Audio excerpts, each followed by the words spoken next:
Hello, hello, hello, and welcome to the Eye of Winter Classic. With me in the booth, I've got Counterbob, and of course, I am Mark, aka Chibikawaii. We're both super excited to be here.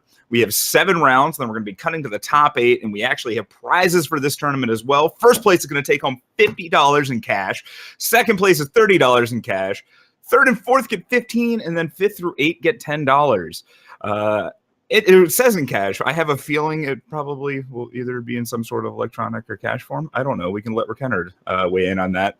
But thank you again for joining us. And remember, the ETS starts back up in January. Counterbob, I believe this is your first time streaming. So why don't you introduce, or your first time commentating at least. So why don't you introduce yourself? Yes, I am Counterbob. I'm new to casting this game. Not new to playing for a few months here and there. Long-time Magic player, did a lot with that community on YouTube and stuff like that. So looking to have fun and contribute to this awesome community and build it up and see what fun decks come out today. Oh, and that's an excellent segue into our matchup of Cogito versus the Overmaster. Bob, why don't you give a quick little rundown of kind of what the matchup's looking like?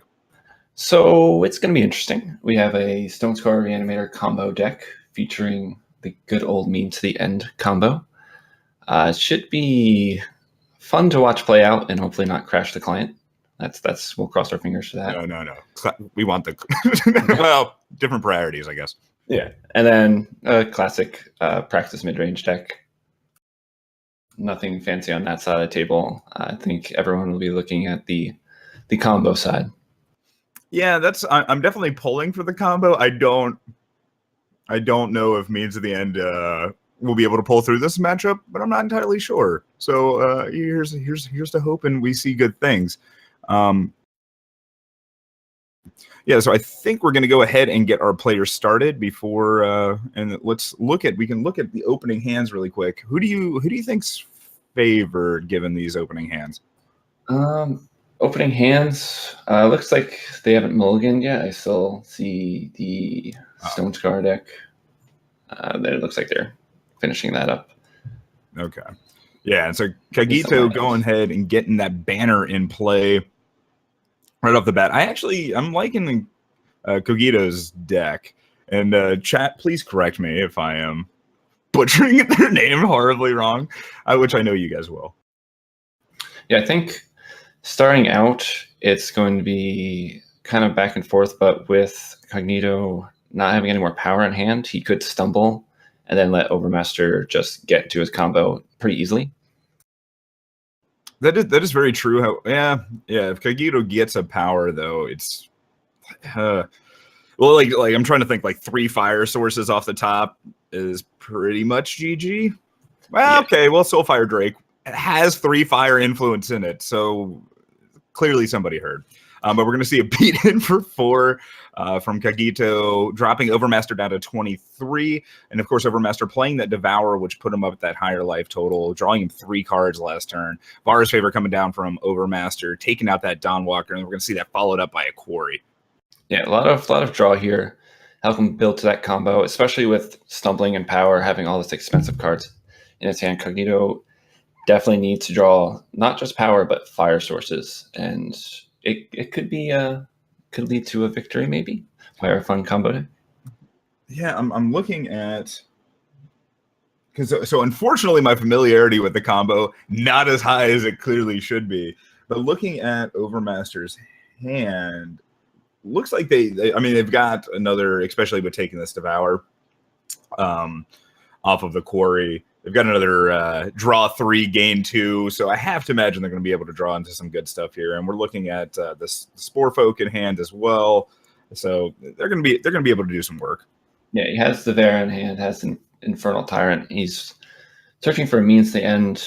There's so much more draw power in this deck compared to the Praxis deck, and another Soulfire Drake is drawn. So that 3 fire is the curse currently.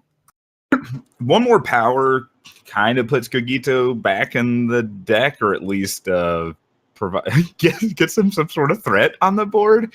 But yeah, we really need to see at least 2 more fire sources off the top. Ideally, there's one. So now we're going to see the Sandstorm Titan come down. The Dawnwalker is going to be put back in. Unfortunately, the Infernal Tyrant's already hit the board. And there's Mean Sand. Yeah, the Infernal Tyrant can just beat for 6. It's bigger than the Titan across the side. So, and it's gaining life. Like, no pressure has been dealt by Cognito, so just being able to sit back, gain life by Overmaster, it's, cruise control from this point. Easy peasy lemon squeezy, you might say. Well, yeah, and then I can kill the Titan with Combust. Everything's coming up Overmaster. How do you feel about slow? I noticed those in the list, and I don't know. It doesn't seem, just in general, the current meta, making stuff like Tabra cost more and stuff like that, it could be good, but it doesn't affect the board. So when you're behind like this, it's not something you really want to draw off the top. Yeah, excellent point. And we're going to see Infernal Titan swinging on in. Yeah, Cogito going down to 11 here. Overmaster at 36 already has multiple pieces of the combo. Yeah, only a matter of time. This could just be a 6-6 beat for the win. Or let's make it just 2 of them. Yeah. All right. Well, yeah, this is looking a little out of control. Well, there's the third fire. Now you're going to be able to obliterate one of them. Yeah, that's about way too many turns too late.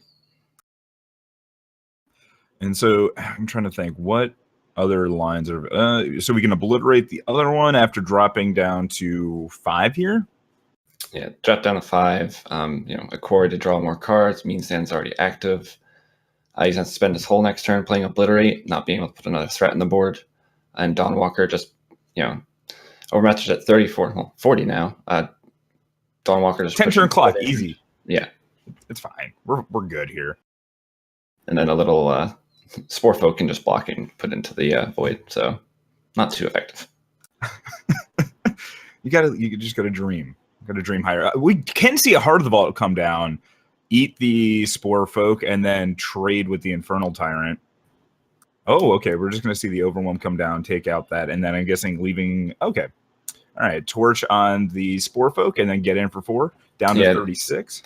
That might be better to prevent any life gain, to have Mean Sand keep on tossing stuff into the graveyard, or void, I should say. It's okay. I make that. I make the magic crossovers too. All right. So here we have a Stone Scar banner coming out. Overmaster at 7 power now. Very notable. It still has a Vara in hand that only cost 8. I do appreciate that Cogito doubled the cost of the non-premium version of Vara, so that way we can at least see the pretty Vara come down potentially. The thing we should keep track of, there's only 9 cards left in Overmaster's deck. Yes. Very, very excellent point. And Means to the End only triggers if there was Life Force, correct? Yes. He does only need to hit 1 more power to get Vara, and there's plenty of... you can just get back a Tyrant back to start triggering Life Force once more. Yep, and there we go. There's the Vara. Have to imagine exactly what you were saying. The Tyrant. Oh, nope, another Vara. I think we might see it go off. Yes. Now, I guess there should be 1 more Vara either in the deck or possibly in the void. Let's take a quick little gander here. Oh, we got some stuff happening behind the screens. Okay, just another Slumbering Stone. Interesting. Okay, yeah. So Overmaster is setting up for the combo. Yes, he has the pieces. Again, as you said earlier, I'm also not very familiar with this deck. I don't think I've ever played it. I think I've stumbled upon a list and just looked at it as a pile of cards. I'm like, yeah, I'll ignore that for today. Oh, all right. So Heart of the Vault is going to end up disrupting the combo. Oh, no, maybe not. I think you want to take the Slumbering Stone because if I remember correctly, that is a piece of... Because you sack that, then you bring it back. Yeah, that's how you get the infinite creatures with Vara. Yeah. As long as you have a sack outlet. Oh, okay, that's right. So the Infernal Tyrant would come back, wipe the board. Okay, yep. Now I'm understanding slightly how this combo works. But we might just end up, seeing a win here. Attacking with the 2 Vara seems interesting. Well, Cognito is only at 5. They do have Deadly, so you're killing off stuff like Heart of the Vault. Yeah, but then you don't have 5/5. any Varas left in play. Yes, true. And I feel like I would want that because it's oh well, all right. And there we go. There's the third one. Maybe you should have looked at the old hand. Yeah. All right, we're gonna see 2 triggers to come down. There's the Umbrum Reaper, which is that's basically GG. We do have He has a combusted hand. Yeah, and Cogito has 4 Purify. So theoretically, this Umbrum Reaper isn't just guaranteed death. He can second this turn with the Combust. Ah, yes. All right, so this is guaranteed death. Yeah, he's just getting all the Vara triggers. Doop-a-doop-doo. All right. So I believe we're going to see this game go over to Overmaster. So I'm trying to look at maybe I'm wrong. Maybe means and combo is just the better setup here. There was quite a few turns of stumbling with the not hitting any power, let alone needing to hit the fire sources. I'm so happy the million different ways that this combo just went off to kill Cogito. There's at least one Umbrum Reaper and Tomb trigger on the stack, as well as the means to an end trigger. Yeah, there's a lot of things happening currently, and we're just watching the clock, waiting for it all to end. This is so beautiful. I appreciate though that Cogito just like hasn't scooped. I'm assuming to fully understand the combo that's happening here.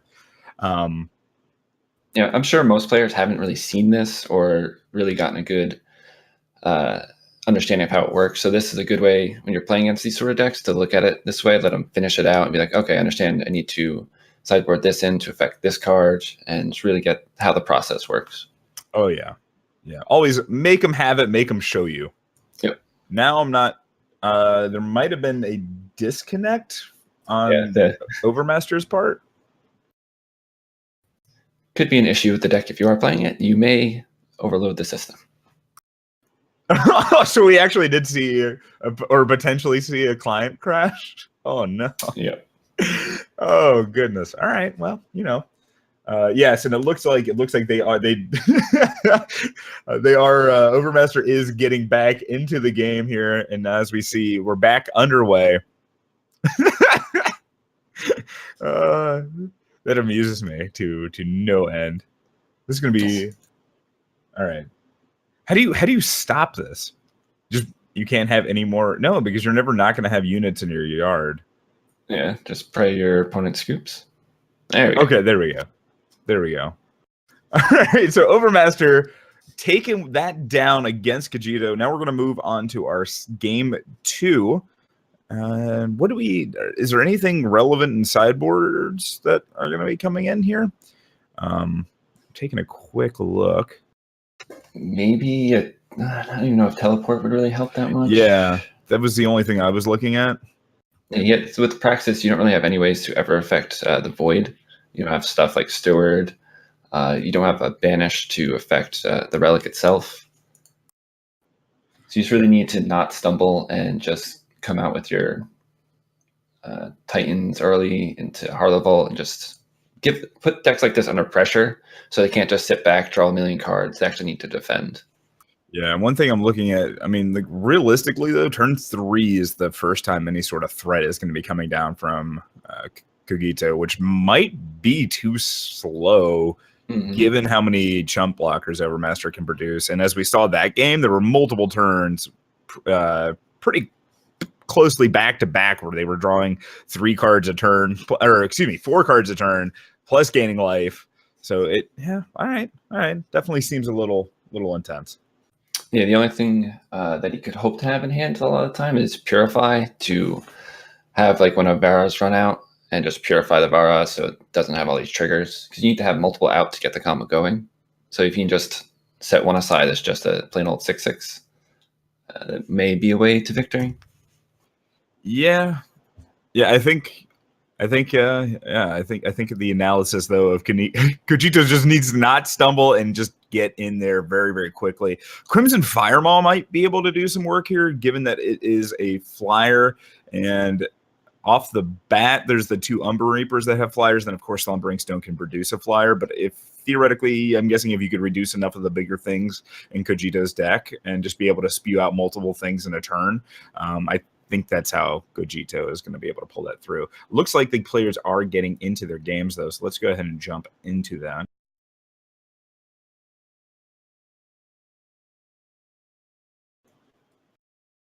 All right, now I can't. Okay, so we do see that the teleports actually did come in. We didn't even talk about like what Overmaster will be bringing in, and honestly, I don't. There's not a lot in the sideboard. Maybe the Death Strikes, but that seems kind of questionable. And maybe the Steward of the Past to take care of this Dawnwalkers. You can also Plague. It's also take care of Dawnwalker. Yeah. I guess like I would rather. I think I like the Stewards a little bit better because at least they can eat like a Heart of the Vault, and then they end up doing this kind of similar things. But we're going to see Overmaster having played a Dark Wisp here, just going and getting in. Cogito turn 1, just firing off that Seek Power, just kind of setting up. Cogito doesn't have a lot to be doing here, unfortunately. Yeah, it looks like turn 5 is when he's going to be doing anything relevant. That's again waiting on a third fire source. Hey, ask and you shall receive. Yeah. But again, like he doesn't need to do too much early. Like he can set up, and once a practice can really set up, they have such strong units, you can really put a lot of pressure. And there's no way for Overmaster to like wipe the board unless he gets part of his combo going. So if he can set up a Soulfire into a Heart, it can be quickly over. But even with Heart, though, granted, Overmaster's hand currently doesn't have a lot of the chump blockers, but Overmaster's deck does have a lot of things that can just jump in front of that Heart of the Vault. And without Heart of the Vault having Overwhelm, I actually don't think Overmaster's too terribly concerned about. No, a simple Spore Folk can just wave at it. Exactly. And then we see a Means of End coming down for Overmaster, followed up by a Stonescar Banner. And then we're going to see an Amber Acolyte. Not super needed here. All right, the Soulfire Drake coming down, getting the beats on. Go ahead and dropping Overmaster down to 23 here. Yes, and looks like Heart will be able to be played. He has another Time Sigil. There's a Reaper to block it, though. Gain that life right back. Potentially. I wouldn't be surprised if we saw a Torch come down on that Umbrum Reaper just to clear the way, or just playing a power and Heart of the Vaulting the Umbrum Reaper away. Oh, when it dies, you still do gain the 5 health. So yeah. Still getting that. I was like, unless that like a Purify had been drawn off the top there. Yeah. But we do not see that. We are going to see the Heart of the Vault hitting play, taking out that Umbrum Reaper. We're going to see a 10-point life swing, not going to matter a ton.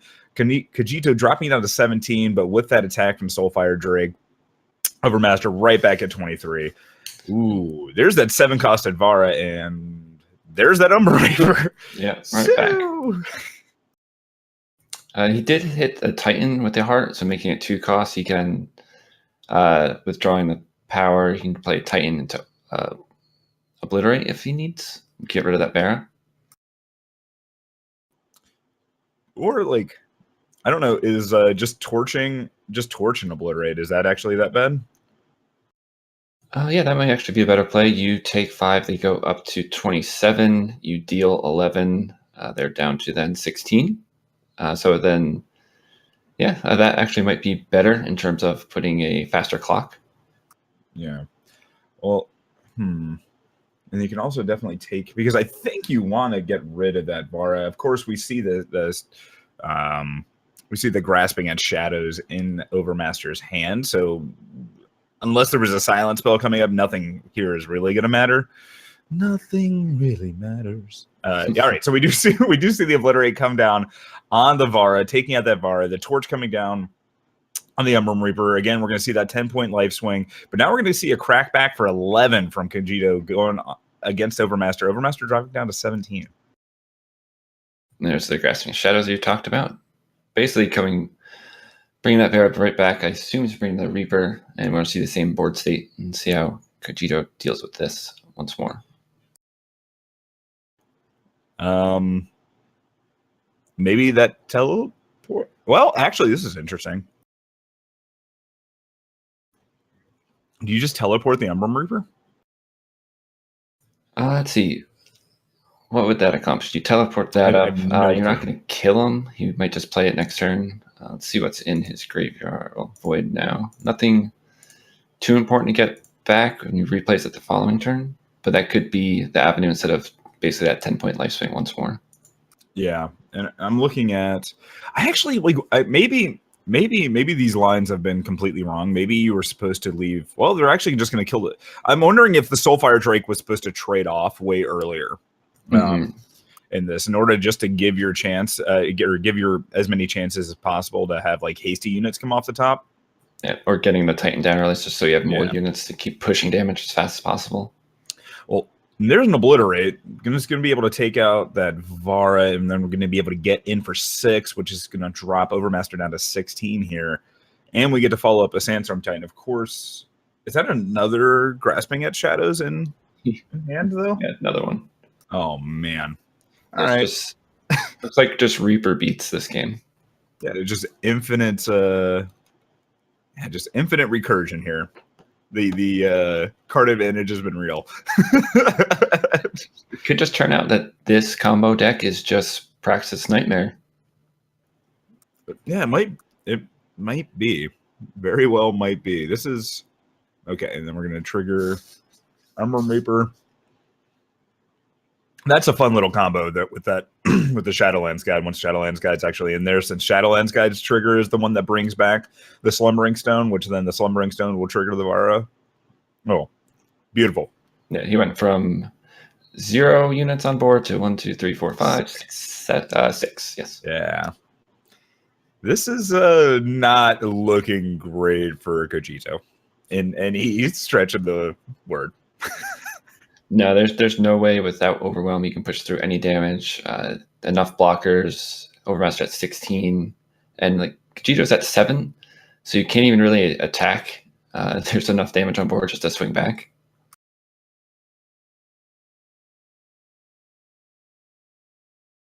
Yeah. All right. So here we go. I imagine. So we are seeing the teleport on the Vara probably just to be able to get some attacks in, but this does not seem like a winning line. No, not especially the Reaper. It's a dealing 5 puts him to 2. And he'll go up to, and then Overmaster will go up to 21. Mm-hmm. I don't think any damage is going to get across. It's just going to be life gain for Overmaster at this point. Yeah, and this way, Overmaster is also going to be drawing 2 cards off the Dark Wisps. Yep. Yeah. There's nothing beneficial from swinging in or not swinging. You can't sit back, but you also can't attack into this profitably.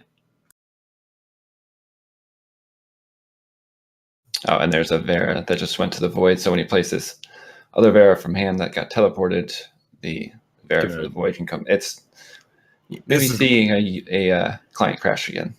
Well, we do have means to end. We do have the. Well, I don't know. Can they bring back 2 Lava Blood Goliaths here?